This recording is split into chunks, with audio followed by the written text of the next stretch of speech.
Buenas tardes, profesor. El tema que nos toca presentar es Fundamentos de Finanzas Corporativas. A continuación vamos a dar inicio.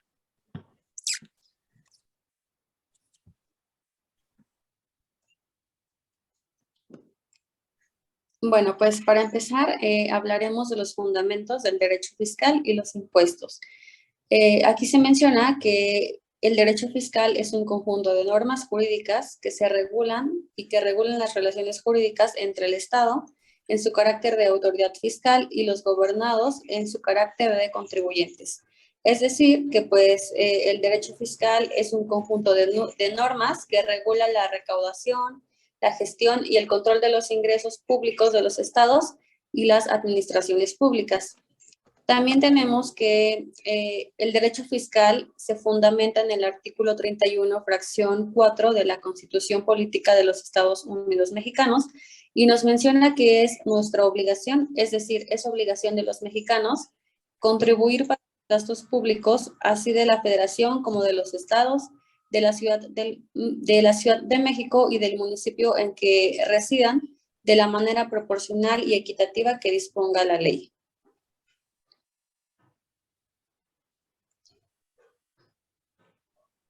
Bueno, el derecho fiscal determina los impuestos para cubrir. ¿Le puedes regresar, Toño, por favor?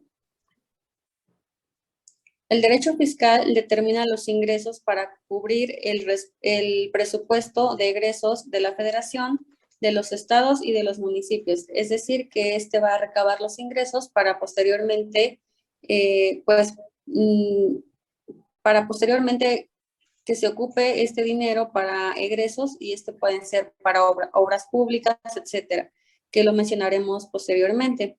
También administra los recursos provenientes de las contribuciones y las aplica en el gasto público y asimismo goza de las facultades de comprobación para vigilar el cumplimiento de las obligaciones fiscales a cargo de los contribuyentes.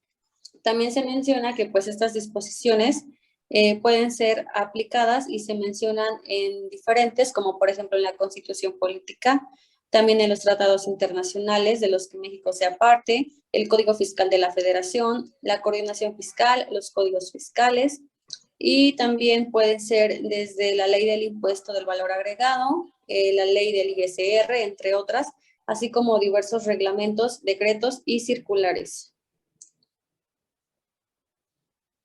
Ahora bien, ¿cuáles son los sujetos del derecho fiscal? Bueno, pues los sujetos del derecho fiscal son aquellos sujetos activos y sujetos pasivos. En este caso, los sujetos activos pues son el Estado y pueden ser, por ejemplo, la Secretaría de Hacienda Pública, el SAT, la Secretaría de Finanzas de los estados y municipios, las delegaciones y subdelegaciones del IMSS y del Infonavit. Por otro lado, los sujetos pasivos pues son los contribuyentes y son aquellas personas físicas o morales, es decir, que somos nosotros los que vamos a contribuir al Estado.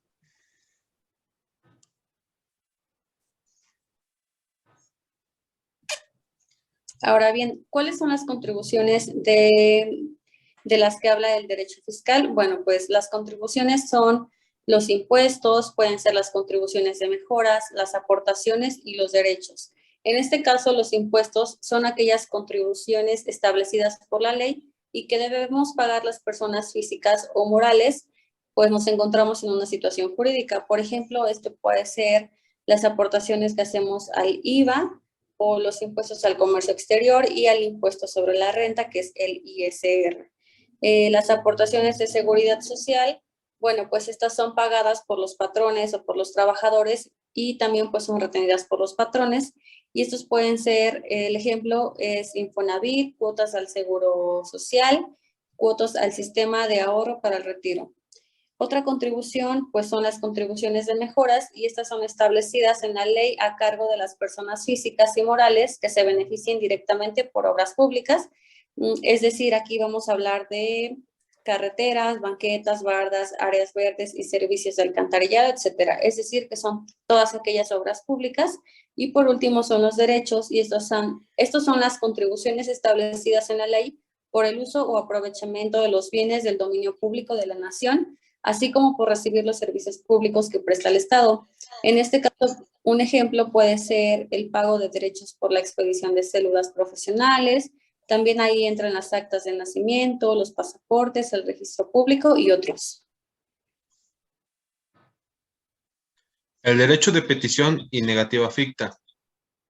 En el artículo 8 constitucional, en relación al artículo del Código Fiscal de la Federación, dice que las personas físicas o morales tienen derecho a hacer peticiones, consultas, solicitudes a las autoridades fiscales, y autoridades fiscales tienen la obligación de dar respuesta a estas peticiones.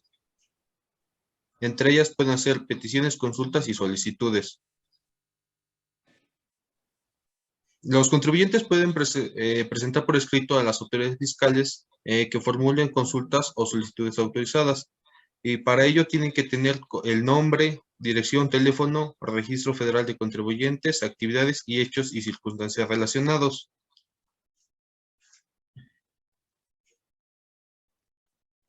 Esto conlleva a una serie de procesos para que den resolución a las determinadas solicitudes.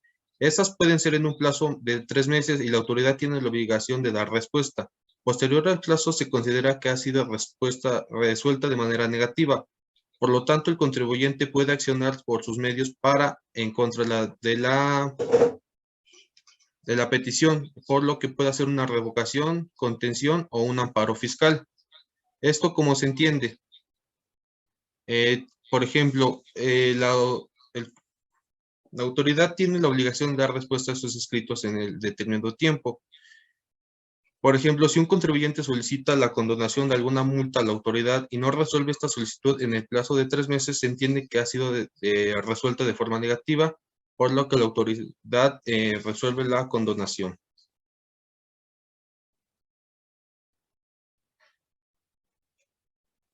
Teniendo en cuenta lo que ya se mencionó anteriormente, ahora veremos lo que es el acto administrativo.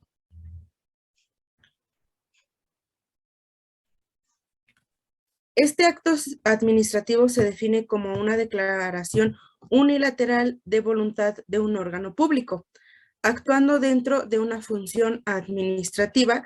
La función administrativa es la que se debe de cumplir. ¿Por qué? Porque estos son trámites administrativos que se van a realizar.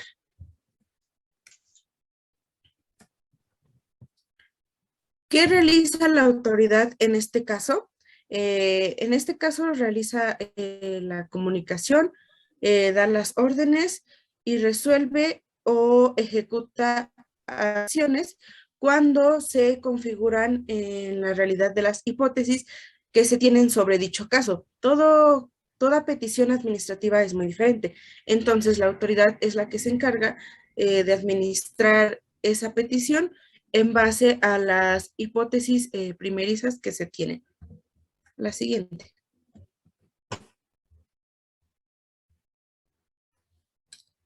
Este acto administrativo se fundamenta también con el artículo 16 constitucional, el cual nos hace mención que la autoridad debe de expresar de manera precisa el precepto legal aplicable al caso. ¿Esto qué quiere decir? Que así como se dan diferentes circunstancias o diferentes razones, se tiene que tener consideración todo, se tiene que tomar en cuenta hasta el más mínimo detalle para que así se pueda emitir o se pueda hacer la ejecución del acto. También está considerado otro artículo, que es el 38. En los requisitos que contener este acto administrativo, todo debe de llevar una serie de pasos. Entonces, el primero debe de constar por un escrito o en un documento impreso o en digital, porque si no, pues de qué manera se va a realizar este mismo. El segundo es señalar la autoridad que lo emite, donde se debe de poner quién lo está emitiendo. El tercero, se debe de establecer el lugar y la fecha de donde se emite. Y por último, también debe de estar fundado, motivado y se debe de expresar la resolución o el propósito de que se trate a ostentar la firma del funcionario competente que lo emite. Todo esto debe de estar sustentado en base a la autoridad que lo emita. Existen diferentes ejemplos de estos actos administrativos, uno de los cuales es la orden de visita domiciliaria, el requerimiento del pago, de distintos pagos, y también entra el requerimiento de los embargos. Esos son algunos de los ejemplos de este mismo.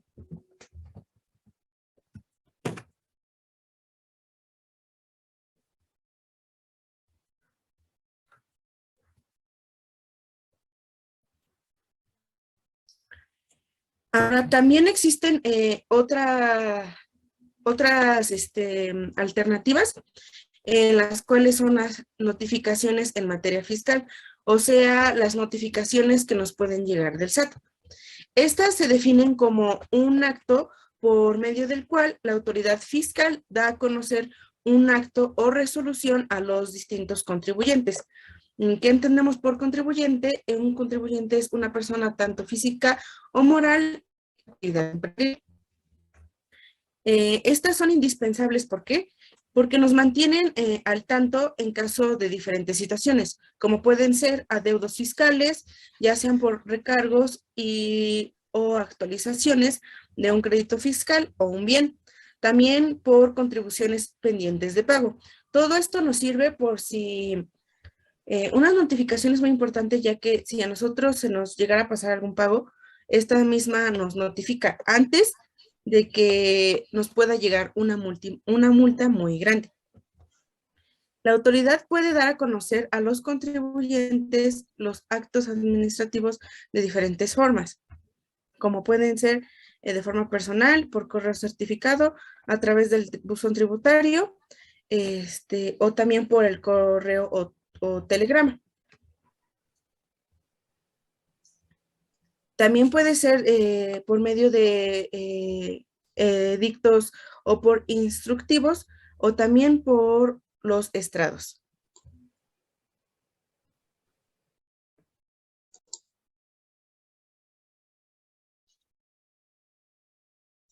Facultades de comprobación de las actividades fiscales. Es común escuchar que en la práctica de los contribuyentes o quienes rellevan su contabilidad escuchen que es la auditoría. Entre ellas es una de las facultades de comprobación. Las autoridades fiscales tienen la facultad de verificar y que los contribuyentes cumplan con los datos responsables y sean los terceros con ellos relacionados cumplan con las disposiciones fiscales o aduaneras, o en su caso que tienen la facultad de determinar si las contribuciones sometidas o créditos fiscales, comprobar la comisión del delito y proporcionar información a las autoridades fiscales.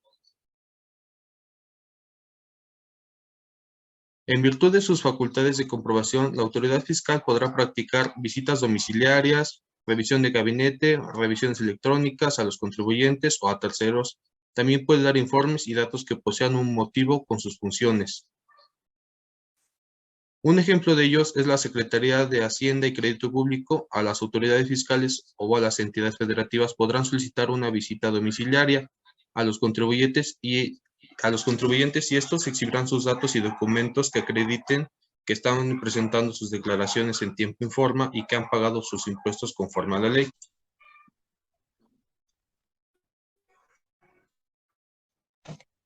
Bien, otro punto es el de procedimientos administrativos de ejecución, el cual es el procedimiento que las autoridades fiscales exigen en el pago de los créditos fiscales que no han sido pagados por los contribuyentes. Al no ser comprobado el pago de hacia las autoridades fiscales, ellos podrán practicar el embargo sobre bienes o la negociación. Algunos de los embargos que pueden hacer ellos es bienes inmuebles, bienes muebles, bonos, cupones, derechos de autor, marcas y obras artísticas, entre otros.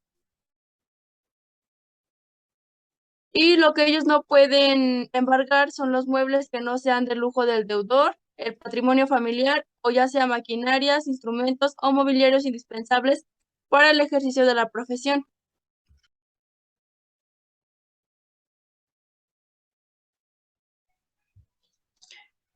Las infracciones y los delitos fiscales. Las autoridades fiscales podrían aplicar multas a los contribuyentes por infracciones a las disposiciones fiscales, independientemente de también exigir el pago de sus contribuciones y respectivos y demás accesorios.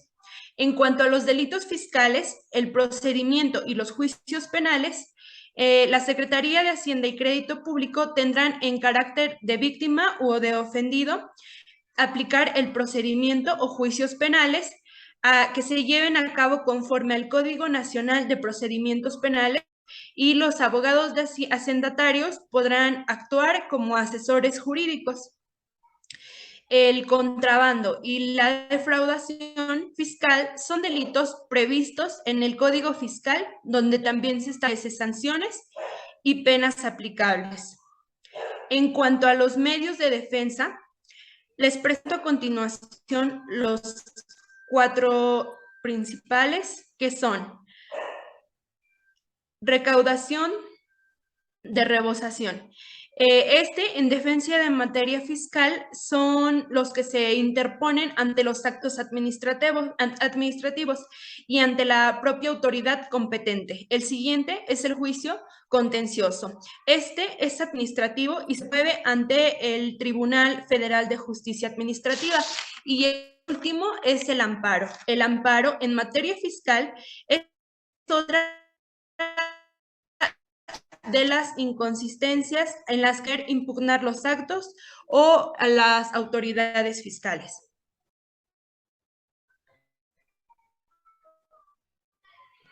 Las generalidades de los impuestos consisten en 5 elementos básicos, el cual el primero es el de sujeto, que es en el que se debe determinar al aplicar un impuesto al sujeto. Esto se menciona en el ISR, que son 2 principales sujetos, los cuales son los residentes en México, que se mencionan en el artículo 9 del Código Fiscal de la Federación, y los residentes en el extranjero, que son por sus establecimientos en el país. El otro es el de objetivo, que una vez que ya determinamos el sujeto, será necesario saber qué se pretende gravar, o sea, el objetivo del impuesto. Este se calcula por medio del impuesto sobre la renta y su objetivo ya sea renta, ganancias o utilidades. El impuesto al valor agregado son los actos o actividades realizadas en territorios nacionales. Los impuestos al activo son los bienes muebles o inmuebles, tangibles o intangibles, etc. Y los impuestos especiales, que son los actos o actividades realizadas. La base es saber sobre qué monto deberás calcular el impuesto, y esto da transparencia a la ley, seguridad al contribuyente y la oportunidad de pagar la capacitación tributaria. Y este se menciona por medio de ingresos acumulables menos las deducciones autorizadas igual a la utilidad fiscal, menos la participación de los trabajadores en las utilidades de las empresas, menos las pérdidas de ejercicios anteriores, igual al resultado fiscal o base gravable. La tasa, cuota o tarifa, ya sea una vez que el contribuyente sujeto del impuesto determinó la base del impuesto, será necesario aplicar la tasa, tarifa o cuota establecida en la ley y así conocer su impuesto causado, tal como lo muestra en el siguiente ejemplo, que es menos deducciones autorizadas, menos participaciones de los trabajadores en las utilidades de las empresas, igual a la utilidad fiscal, menos la pérdida del ejercicio anterior, igual al resultado fiscal, por la tasa del 28% que se menciona en el artículo 10 de la ley del ISR, igual al impuesto sobre la renta a pagar. Y por último menciona 3 puntos, que es la forma, medios y fechas o periodo. La forma se refiere a los formatos oficiales o a los medios electrónicos que el SAT reconoce o autoriza para cumplir con las obligaciones. Los medios es la manera en la que se va a cumplir con la obligación, ya sea cheque o medios electrónicos. Y la fecha o periodo, que son los días en los que el contribuyente podrá cumplir con sus obligaciones fiscales, y según menciona la ley, son 17 días después del mes.